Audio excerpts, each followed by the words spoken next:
আসসালামু আলাইকুম প্রিয় দর্শক। আমিরুল মোমিনিন মানিক আপনাদের প্রত্যেককে আমন্ত্রণ জানাচ্ছি চেঞ্জ টিভির লাইভ পর্যালোচনায়। দর্শক, আজ ৬ই জানুয়ারি ২০২৬।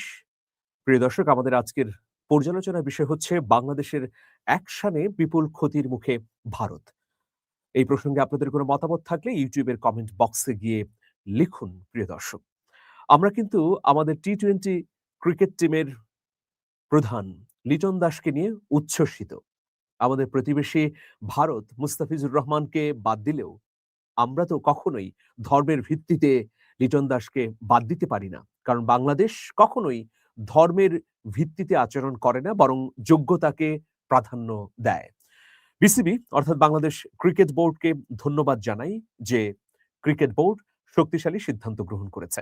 আপনারা জানেন যে আমাদের কাঁচা মাস্টার মুস্তাফিজুর রহমানকে কি ন্যাক্কারজনক ঘটনা তৈরি করেছে ভারতীয় ক্রিকেট বোর্ড।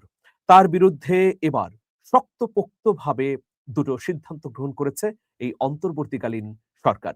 এটা অবশ্যই আশা জাগানিয়া।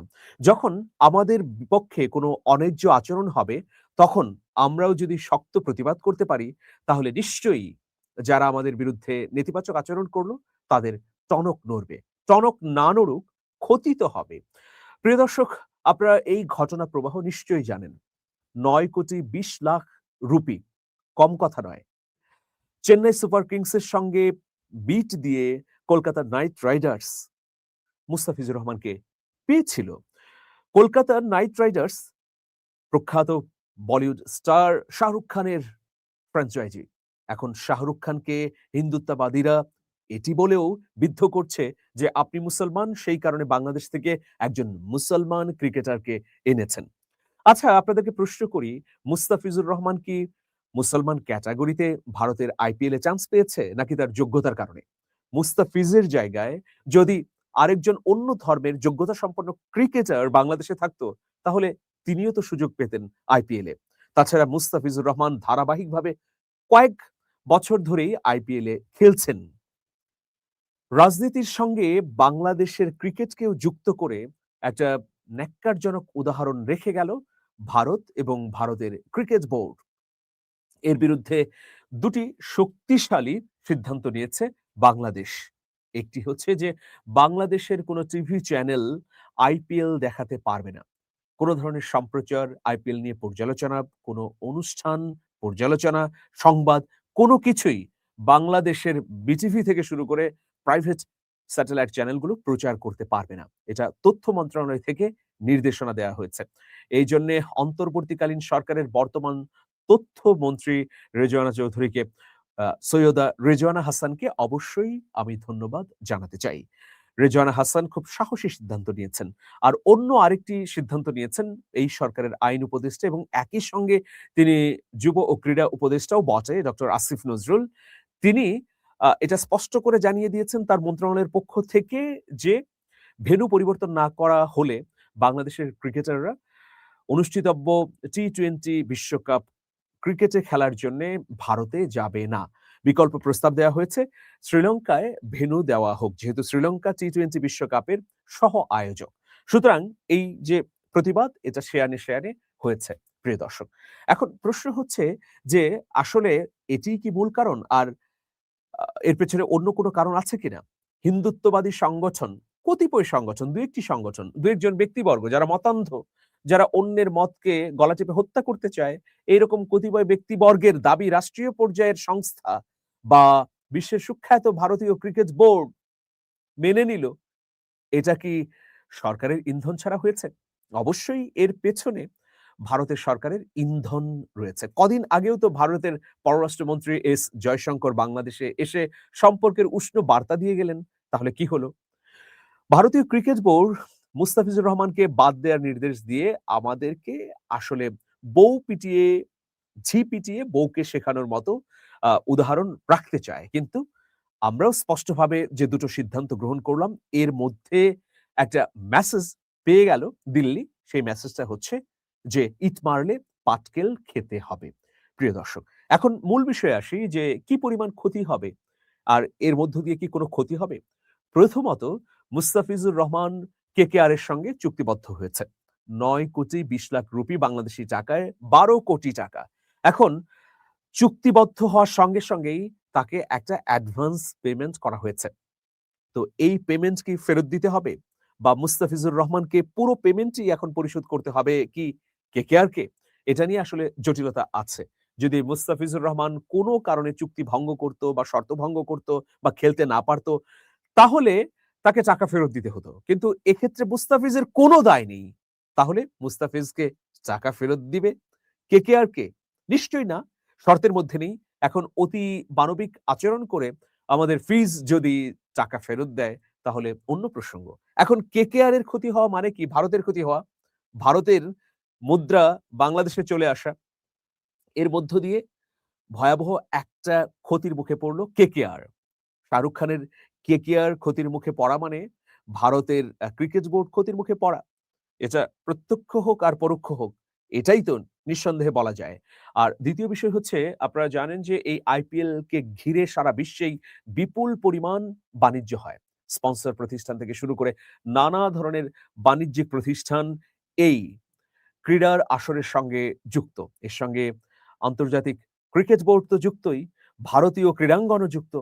তো সব মিলিয়ে ভারতের এই এবারের আ আন্তর্জাতিক এই আয়োজনটি বুক থুবড়ে পড়ল বলা যায়।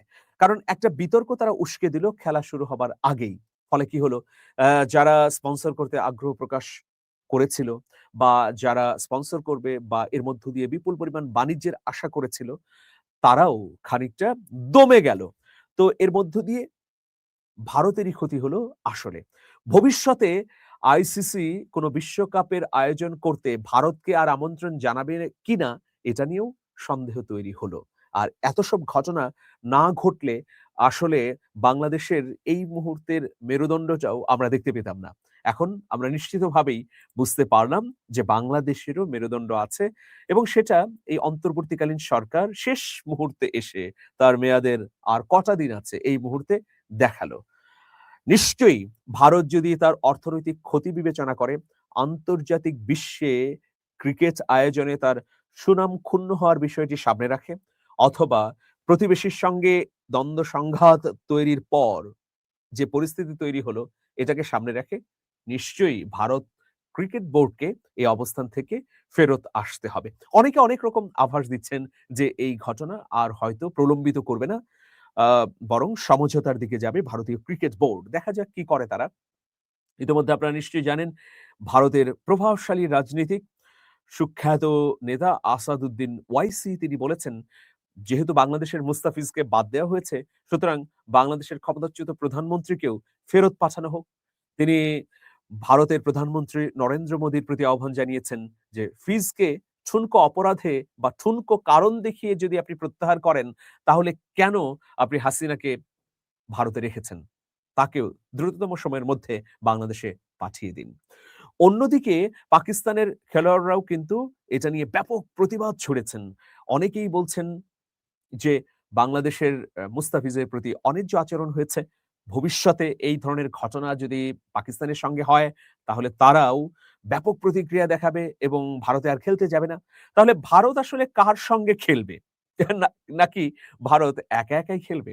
আমাদের জনপ্রিয় গায়ক কুদ্দুস বয়াতি একটা স্ট্যাটাসে এরকম বলেছেন যে, "আগামী দিনে ভারতে আর কেউ খেলতে যাবে না।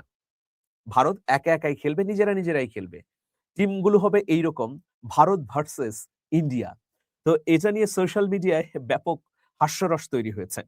সত্যিই ভারত ধীরে ধীরে একা হয়ে যাচ্ছে। এতদিন তো রাজনীতিতে একা হয়েছে, এখন ক্রীড়াঙ্গনেও একা হবার পথ উন্মুক্ত করে দিল। আর বাংলাদেশ সরকারের পক্ষ থেকে যে দাবি জানানো হয়েছে যে বিকল্প ভেন্যুতে আ বিকল্প স্টেডিয়ামে খেলা নিয়ে যাওয়া হোক, এটা খুবই যৌক্তিক দাবি। শ্রীলঙ্কাতে যদি বাংলাদেশ টিমের খেলাগুলো রাখা হয় তাহলে খুব চমৎকারভাবে সম্পন্ন হতে পারে বা বাংলাদেশ অংশগ্রহণ করতে পারে। বাংলাদেশ অনুদার না। বাংলাদেশ কিন্তু লিটন দাসের নেতৃত্ব মেনেই টি-টোয়েন্টি বিশ্বকাপ জিততে চায়। এখন সম্পূর্ণভাবে বল ভারত এবং আইসিসির কোর্টে তারা কি করবে দেখা যাক। বাংলাদেশ যে যুক্তিটা তুলে ধরেছে ভারতে না খেলার পেছনে যে আমাদের নিরাপত্তা নেই। কারণ হিন্দুত্ববাদীদের ঠুনকো অজুহাতে যদি মুস্তাফিজকে বাদ দেয়া হয়, তাহলে বাংলাদেশের খেলোয়াড়রা যখন ভারতে যাবে, তখন যেকোনো অপকর্ম ঘটিয়ে ফেলতে পারে হিন্দুত্ববাদীরা, তারা হামলা করতে পারে, আক্রমণ করতে পারে, বোমাবাজি করতে পারে। সেই নিরাপত্তা কে দেবে? এটা খুবই দুর্দান্ত একটা যুক্তি হয়েছে। আর ২য় যে গুরুত্বপূর্ণ বিষয়টি, এতদিন নাগরিক সমাজের পক্ষ থেকে কিন্তু নানাভাবে সাংস্কৃতিক বৈষম্য দূর করার জন্য বাংলাদেশে ভারতের চ্যানেলগুলো বন্ধ করার আওয়াজ উঠেছিল বা এখনো সেই আওয়াজ বহমান আছে। কিন্তু কোন সরকারই কর্ণপাত করেনি। এবার এই আইপিএল এর খেলার মধ্য দিয়ে আইপিএল এর সকল প্রোগ্রাম বন্ধ করে দেওয়ার মধ্য দিয়ে শক্ত একটা ইঙ্গিতও দিল বাংলাদেশ যে ভবিষ্যতে যদি আরো নতুন কোন অপকর্ম করে ভারতীয় ক্রিকেট বোর্ড, তাহলে বাংলাদেশ চূড়ান্ত সিদ্ধান্ত নিয়ে একেবারে স্থায়ীভাবে বাংলাদেশে ভারতীয় স্যাটেলাইট চ্যানেলের অনুপ্রবেশ বন্ধ করে দেবে। তো সুতরাং সেয়ানে, সেয়ানে লড়াই। দেখা যাক শেষ পর্যন্ত কি হয়। তবে যারা ন্যায়ের পথে আছে তাদেরই বিজয় হওয়ার কথা। বাংলাদেশ ন্যায়ের পথে আছে। মুস্তাফিজুর রহমানকে ভারতে খেলার প্রয়োজন নেই। বাংলাদেশের সোনার ছেলে বাংলাদেশেই থাকুক। ভারতের সীমানার বাইরে সারা পৃথিবীতে ছড়িয়ে পড়ুক। সবাই ভালো থাকবেন। শুভেচ্ছা নিরন্তর। আল্লাহ হাফেজ।